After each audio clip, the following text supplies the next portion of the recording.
In part 1 of this video series, we saw how the mainstream media invent and use false stories. And in part 2, we saw how the media impedes and manipulates the democratic process. Now in part 3, we will examine how the media try to present themselves as fact-checkers and the ultimate authority on current events, when in reality they are the exact opposite. Hello my fellow Victorians, it's great to have you with me. In this video we're going to look at how our news media resorts to any means to discredit people who don't see things the way they do, and how the media try to convince people not to listen to those who say things they don't like, and how they want you to only listen to and accept what the media has to say. Let's look at one example of how they do this. Please see the ABC article in link 1 in the description below. RMIT and the ABC collaborated to form Corona Check, which they say is to fact-check the misinformation infodemic regarding COVID-19. I think we all expect some quality work from these institutions. But from what I've read so far, we get nothing of the sort. I think what we get is misleading, hides the truth, and serves only to promote political agendas. They start by saying social media has lit up with at times exaggerated claims, and according to one widely shared graphic, the Premier could declare a pandemic even if no pandemic is present in Victoria, Australia or anywhere in the world. And also, the Premier could order permanent lockdowns. I expect the ABC and RMIT to go through this new pandemic law and explain how it's not possible for any of this to happen. But they did nothing of the sort. They didn't quote the new law. Instead, they went to university law professors who used assumptions, suggestions and wishful thinking as proof against these claims on social media. I found it all very weak and unconvincing. Apparently, they couldn't find anything in the law they could use, which surprised me. The first question Corona Check tries to fact-check is this: will Victoria's pandemic law grant sweeping powers to Premier Daniel Andrews even in the absence of a pandemic? That is, can Daniel Andrews use the powers of the pandemic legislation even when there is no real pandemic? Let's look at the information in point form in the order in which it's presented in the article. Point 1. It is the Premier who declares a state of pandemic, which then triggers the Health Minister to issue broad pandemic orders to significantly restrict activities and movement. Yes, that's from the law, but disproves nothing. Point 2. The Premier needs to be satisfied that there is a serious risk to public health from a current or potential pandemic. That is also from the law and disproves nothing. Then we read this. Point 3. The Premier cannot just make it up. So where did this come from? It comes from Professor Patrick Emerton of Deakin University. He says, point 4, the Premier's declaration of a pandemic needs to be grounded in reality, otherwise the courts could strike it down. Now, is this true? We will see further down in the article that it is probably not, but more on that later. Then Liberty Victoria says, point 5, that if a pandemic no longer poses a serious risk to public health, the Premier would be forced to remove his declaration. That's what we'd like to hear, but is it true? And we'll see further down the article that it is probably not. You may have noticed that journalists often put what they want you to remember at the start of their articles, and what they prefer you did not read towards the end. They know that most people won't read the whole article, but will quickly move on to read something else, once they've heard what they expect and are convinced that there's nothing more of value to read. They do that here, hoping you'll move on to something else right about at this time, but there is good reason to continue reading. Next we read point 7.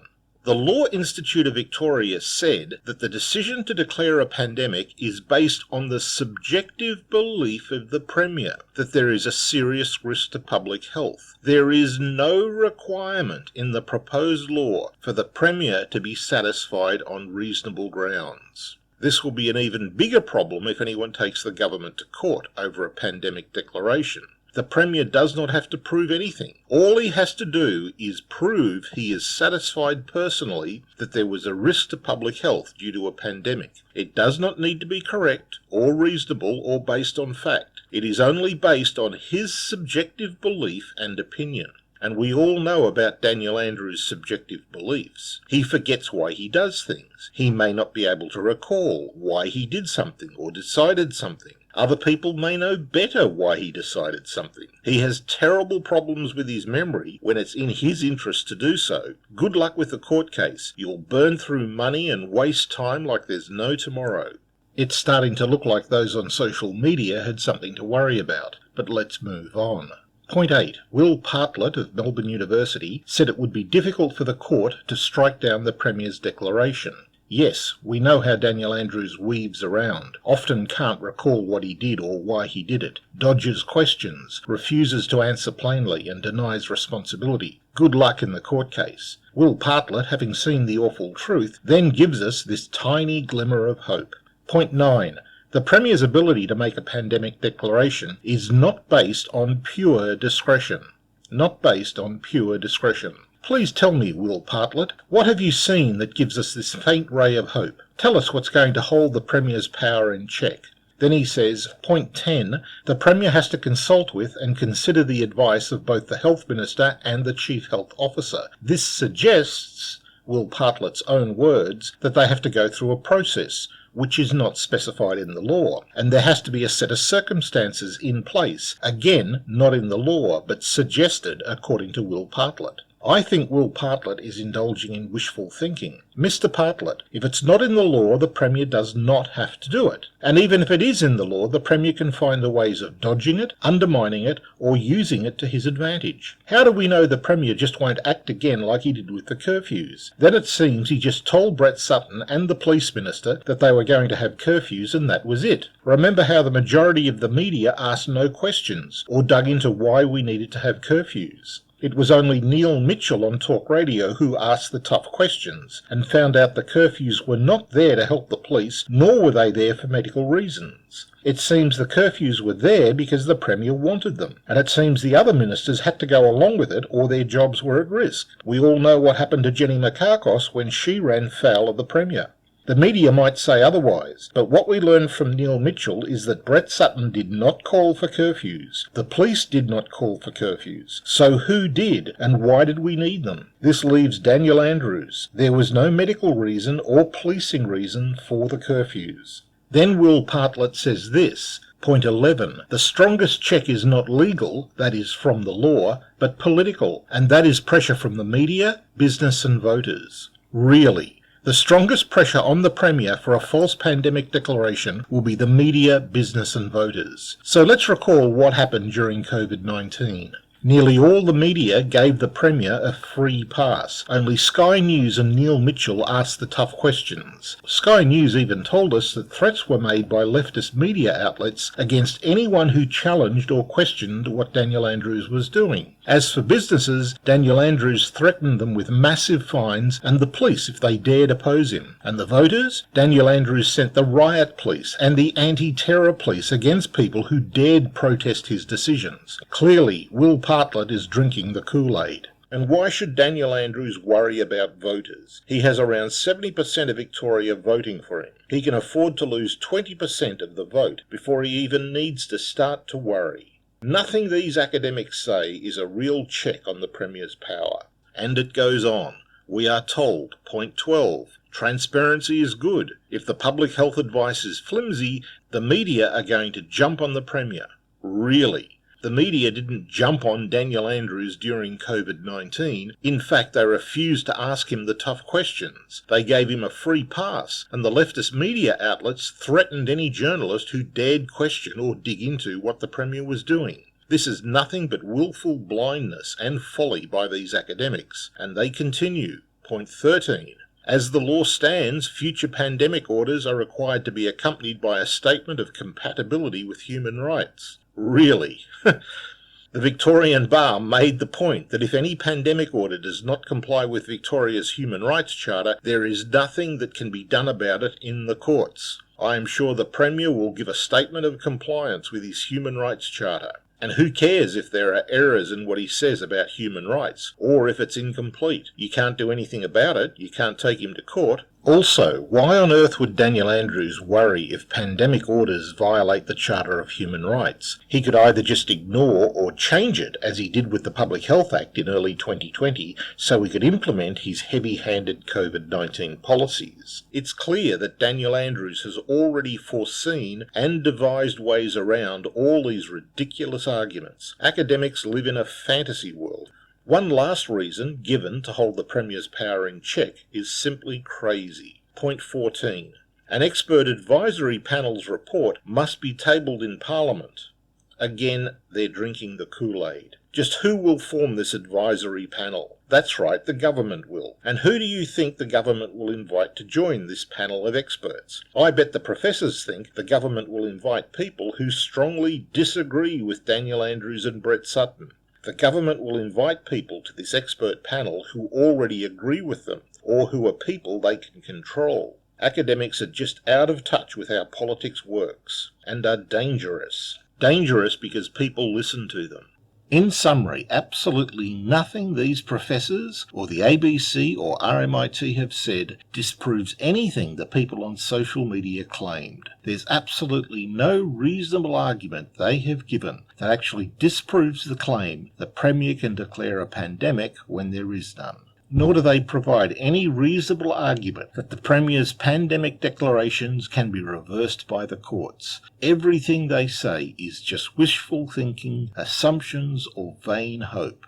Sure, we all want to believe that the Premier cannot do these things, but the point is these university professors and the ABC and RMIT cannot provide any reasonable argument that the Premier can't. These people who lit up social media with their sometimes exaggerated claims appear to be pretty much right if this is the best the ABC and RMIT and professors from other universities can come up with. So why not admit the people on social media were pretty much right? The ABC and RMIT will never do that. Now let's look at the next problem. Corona Check tries to fact check. This is the claim on social media that the Premier is able to declare a very long-term or even permanent lockdown. I will do the same as I did before and present the professor's arguments in point form in the exact order they appear in the news article. Remember, by this stage most readers will probably have moved on to other articles. So the ABC and RMIT can jump right into the other side of the story, which they prefer you didn't read. We are told, point 1, the new bill imposes no limit on the total duration of pandemic declarations and thus no limit on lockdowns. Yes, we know that. Dr. Emerton from La Trobe University now comes to the rescue. Point 2, pandemic orders could be overturned by the courts if they can't be logically referred back to the rationale for the pandemic declaration. This, again, is wishful thinking by the professor. We will see later on that it is probably not true. Point 3. Monash University experts then say the pandemic orders would be difficult to challenge in court, but she did not think it would be almost impossible. Difficult, but not almost impossible to challenge in court. So there is a glimmer of hope for us, is there? Then we are told this. Point 4. Monash University would like to see a sunset clause in the legislation for lockdowns. The fact that it does not exist could arguably be balanced out by other reporting requirements. The sunset clause does not exist in the legislation, and notice the weasel words could arguably, which means that there are two sides to the argument and both sides can be defended. So what are these reporting requirements? Point 5. Then she pointed out, other oversight mechanisms not in the legislation are important to perform checks and balances. Monash cited the Victorian Ombudsman, who conducted an inquiry into the July 2020 lockdown on the housing towers in Melbourne. Really? How did that turn out? How long did it take to get the report? And did the government pay any attention to it? Such investigations can be a long, drawn-out process and usually table their report many months later. They produce a report that the government may or may not have to implement. Most reports from such investigations come as a list of recommendations, and we often hear of similar reports being buried and never acted on. What do you think Daniel Andrews will do with any report telling him to do something he doesn't want to do? Yes, he might say he will implement it, but he also might just forget all about it. Again, we see that these university professors can come up with no reasonable arguments saying this government simply cannot do what the people on social media claim they can. There is absolutely no sensible argument that can be presented by these professors that show the government can't implement long-term, even permanent lockdowns. Yes, we would like to think the government can't do such things, but where is the proof that can be presented? If this is the best these university professors, the ABC and RMIT, can come up with, then it appears the people on social media are right, and the government can implement long-term, even permanent lockdowns under this law. We also see that CoronaCheck is not a fact-checking service. Instead, we see they resort to desperate means to hide the truth and resort to deception and tricks if they have to. They are not the final authority on current events, as they want us to think. RMIT should be ashamed of themselves, and of course the ABC will never be ashamed. Shame is against the ABC's corporate policy. What the ABC and RMIT tried to do in this article is show that those people on social media are simply not right, because they miss some very important information. But when we went through what the ABC, RMIT and university professors claimed they missed, we saw nothing of any importance. All they had to offer were nonsense arguments that Daniel Andrews had already skirted around or already used to his advantage. All they said was based on wishful thinking, assumptions and a vain hope. Nothing they said was any real check on the powers of Daniel Andrews. This is how the media muddy the truth. They want us ordinary people to think we can never understand what the government is doing, especially if we disagree with them. And the media will always be there to show that no matter what you read or study or say, you are just plain wrong, ignorant and possibly stupid, and no one should listen to you.